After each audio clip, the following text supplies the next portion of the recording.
ألف خير. بإذن الله النهاردة هناخد transport across cell membranes اللي هو نقل الجزيئات عبر الغشاء الخلوي وازاي بيحصل. تمام، نقول بسم الله. اول حاجة احنا خدنا قبل كده ان السيل ممبرين ده المرة اللي فاتت خدنا ان هو بيتكون من ليبيد بايلير، يعني طبقتين دهون من الفوسفوليبيد والكوليسترول، وبينهم بروتينز بنتريت الليبيد بايلير دول. تمام، هنا بيقول نفس الكلام، السيل ممبرين بيتكون من ليبيد بايلير ومع برضو ترانسبورت بروتينز اللي هي البروتينات الناقلة. البروتينات الموجودة ديت ليها وظائف كتير جدا، من ضمن وظائفها ان هي بتنقل الجزيئات، وهناخد بقية وظائفها دلوقتي. قلنا السيل ممبرين ده ان هو بيتكون من ليبيد بايلير، بيحتوي على اعداد كبيرة من البروتينات في طبقة الليبيدز ديت. معظمها او عدد كبير من البروتينات ديت بنتريت الطريق اللي في الممبرين، زي الليبيد بايلير اللي هي طبقتين الدهون دول بيتكونوا وبيعملوا حاجز كده ضد حركة المية والجزيئات الدايبة في المية ما بين الاكستراسيلولار اند انتراسيلولار فلويد، بين السوائل اللي برا الخلية وجوه الخلية. الليبيد سوليبل سبستانسز، المواد الدايبة في الدهون هي اللي بتقدر تعدي من الليبيد بايلير، لانها دهون والليبيد بايلير دهون، فالمواد الدايبة في الدهون دي الحاجة الوحيدة اللي هتعرف تعدي من الخلية، لكن المية والجزيئات الدايبة في المية مش هتعرف تعدي من الخلية، من الغشاء الخلية. تمام،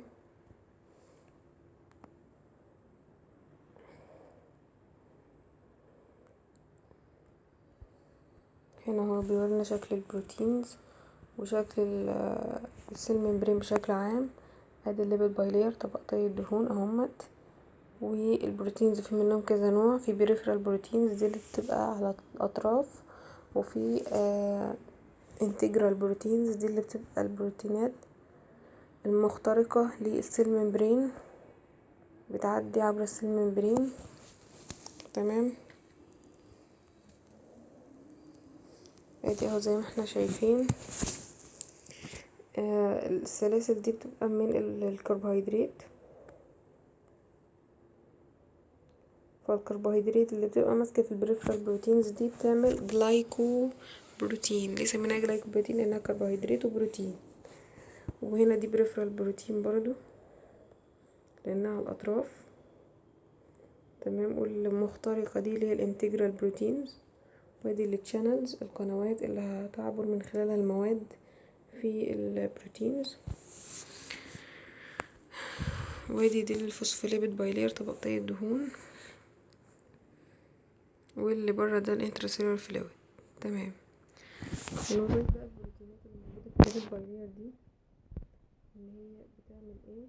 وظيفتها الترانسبورت، ان هي بروتينات ناقلة بتنقل، وانزيماتيك اكتيفيتي بتنشط الانزيمات، وان هي بتوصل اشارات النقطات العصبية،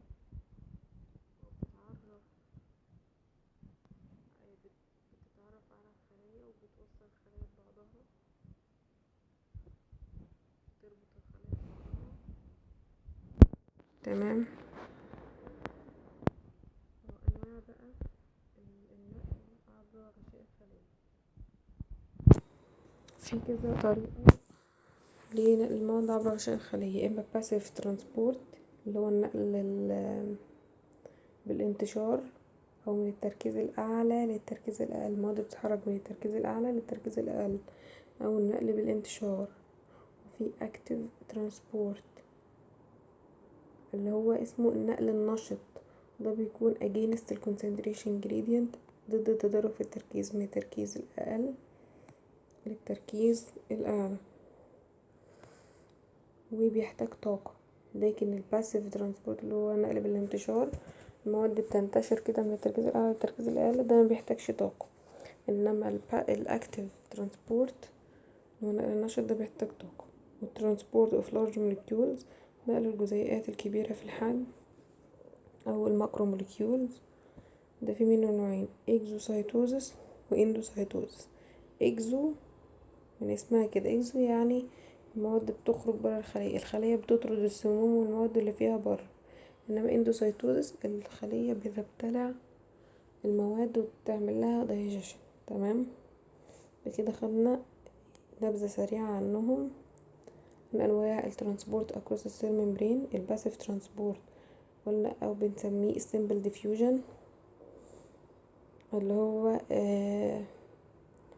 الانتشار عبر الليبيد بايلير، او بنسميه فاسيليتيتد ديفيوجن لانه مش محتاج طاقة،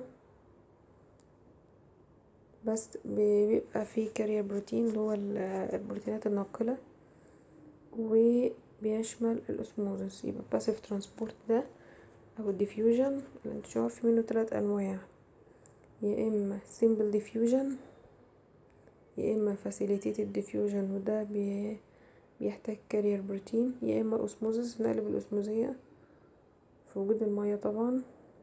الاكتيف ترانسبورت في منه نوعين: برايمري اكتيف وسكندري اكتيف، وهناخد برضه الفرق ما بينهم. والترانسبورت اوف لارج موليكيولز نقل المواد الكبيرة في الحجم، اكزوسايتوزس و اندوسايتوزس النوعين بتوعه. تمام. طيب زي ما قلنا دلوقتي ان الباسيف ترانسبورت هو نقل المواد والايونات عبر غشاء الخلية من التركيز الاعلى للتركيز الاقل. داون جريدينت يعني مع التدرج في التركيز، يعني ماشية مع التدرج في التركيز من التركيز الاعلى للتركيز الاقل، ده معنى داون جريدينت. انما اجينست جريدينت معناها ضد التدرج في التركيز من التركيز الاقل للتركيز الاعلى. passive transport it doesn't require metabolic energy، ما بتحتاجش طاقة زي ما احنا قلنا. الاكتيف ترانسبورت ده انتقال المواد عبر غشاء الخلية اللي بيحصل ضد التدرج في التركيز، يعني من التركيز الاقل للتركيز الاعلى. والاكتيف ترانسبورت ده زي ما قلنا ان هو بيحتاج طاقة metabolic energy او ATP. بعد كده ناخد انواع ال simple diffusion، انواع الباسيف ترانسبورت. اول حاجة السيمبل ديفيوجن. السيمبل ديفيوجن هي الصورة الوحيدة من نقل المواد اللي ما بتحتاجش بروتينات ناقلة. الصورة الوحيدة من نقل المواد اللي بتحتاجش بروتينات ناقلة يمين هي السيمبل ديفيوجن، نوع من انواع الباسيف ترانسبورت.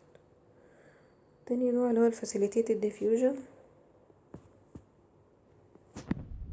هو البرايمري اكتيف ترانسبورت والسكندري اكتيف ترانسبورت. يعني هو والاكتيف ترانسبورت كلهم بيشملهم integral membrane proteins، يعني فيهم بروتينات ناقلة. تمام. طيب قالك السيمبل ديفيوجن ده بيحصل نتيجة للحركة الحرارية العشوائية للجزيئات، يعني الجزيئات اصطدموا ببعض، تولدت حرارة، اتحركوا حركة عشوائية، فنتيجة حركتهم الحرارية العشوائية ديت نتج السيمبل ديفيوجن ده. وقلنا ان هو مبيحتاجش طاقة، اي نوع من انواع الباسيف مبيحتاجش طاقة. وقلنا ان السيمبل ديفيوجن ده النوع الوحيد من النقل اللي برضو ما بيحتاجش كارير بروتين. طيب الفاسيليتيتد ديفيوجن تاني نوع من الباسيف ترانسبورت، زي السيمبل ديفيوجن ما بيحتاجش طاقة. اي نوع من انواع الباسيف مبيحتاجش طاقة، نثبتها قاعدة كده. وداون برضو الكونسنتريشن جريدينت مع التدرج في التركيز، اي نوع برضو من انواع الباسيف ترانسبورت مع التدرج في التركيز وما بيحتاجش طاقة. بس ده بقى بيحتاج ايه؟ بيحتاج بروتين كاريرز، نواقل بروتينية، عكس السيمبل ديفيوجن اللي مبيحتاجش بروتينات ناقلة. تمام. دي صورة بتوضح لنا اهوت انتقال المواد من الهاي كونسنتريشن لللو كونسنتريشن with the concentration gradient وانتقال المواد من اللو كونسنتريشن للهاي كونسنتريشن against الكونسنتريشن gradient. انواع بقى الانتشار عبر الخلية في صورة اهوت ملخصة ليهم او بعض الامثلة عليهم كده، تعالوا نشوفها. هنا هو مدينا ده اول صورة للجزيئات الجلوكوز. طبعا هنا هتبقى facilitated diffusion. ليه؟ لانها احتاجت بروتينات ناقلة. طالما في بروتينات ناقلة هنا والجزيئة بتنتقل من التركيز الاعلى للتركيز الاقل، يبقى ده ايه؟ يبقى ده simple سوري يبقى ده facilitated diffusion. انما السيمبل مفيهوش كارير بروتينز، زي الصورة الاخيرة كده اللي فيها اكسجين دي مفيهاش كارير بروتينز. لو لاحظنا كل الصور فيهم كارير بروتينز، لما الصورة الاخيرة مفيهاش كارير بروتين يبقى دي simple diffusion. طيب تاني صورة اللي فيها جزيئات المية دي، طالما مية يبقى اسموزس على طول، اسموزية. المية دايما بتنتقل بالاسموزية. هناخد الاسموزية دي دلوقتي. طيب التالتة ديت فيها كلور بيتنقل بالفاسيليتيتد ديفيوجن برضو لما فيها بروتينات ناقلة، والموليكيولز بتنتقل من الهاي كونسنتريشن لو كونسنتريشن مفيش اي تي بي، يبقى ده ايه؟ فاسيليتيتد ديفيوجن. بعد كده ناخد اللي هو انتقال المية بالاسموزية.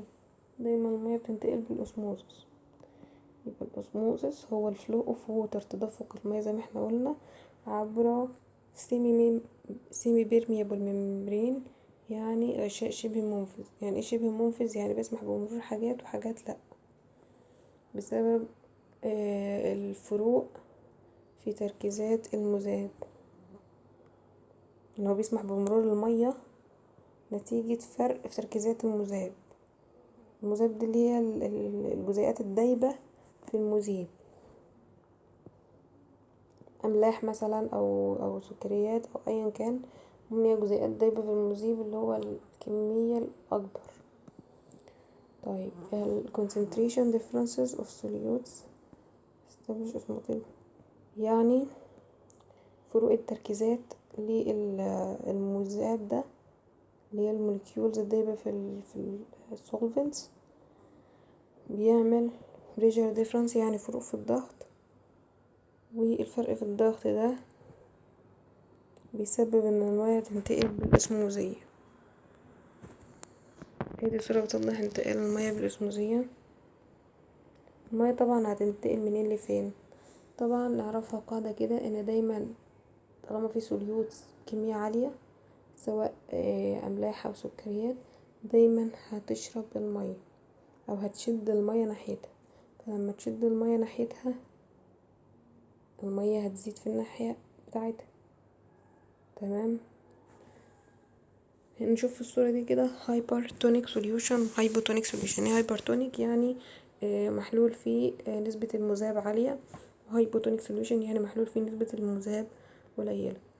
الهايبرتونيك سوليوشن محلول فيه نسبة المذاب عالية، يعني هيشد جزيئات المية ناحيته. لو شفنا ان الصورة اللي جنبها نسبة المية ارتفعت في الهايبرتونيك سوليوشن عشان شد المية ناحيته.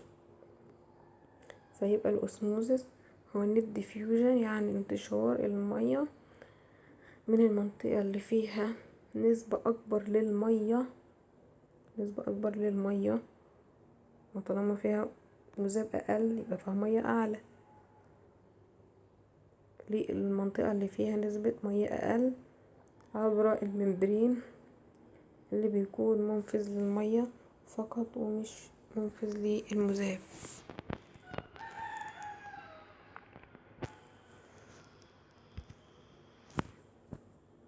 بعد كده الأوزموتيك بريشر هو الضغط الأسموزي، والقوة المبذولة علشان تمنع الأسموزية. الضغط الأسموزي ده هو القوة اللي بنبذلها علشان تمنع الأسموزية.